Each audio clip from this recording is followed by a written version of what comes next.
Kyk, as daar net twee dinge is waarna ek sak, is dit bowling en is ook apparently verhoudings. Maar raai wat, vanaand gaan ek sommer bowling en verhoudings op een slag aanvat. Want ek gaan nie net vanaand bowl nie, maar ek gaan ook vanaand myself register op smooches.co.za. Ek moet vir julle sê, ek dink ek het 'n beter kans om reg te kom op smooches.co.za as hier vanaand. Smooches.co.za gee vir jou die geleentheid om op 'n veilige platform mense te ontmoet. En die lekker ding daarvan is, jou inligting word nooit gedeel nie. Ook, elke liewe persoon wat register op smooches.co.za word geverifieer.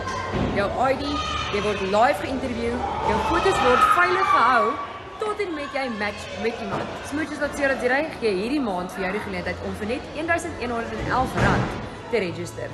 Ek het julle beloof, dat as ek op die 14de Februarie nie 'n date het nie, sal ek smooches.co.za join. So, ek is 'n mens van my woord, en wie weet manne, dalk loop julle my net daar raak. So gaan na www.smooches.co.za, register jouself. Dit is 'n kans op liefde en 'n kans op bowling.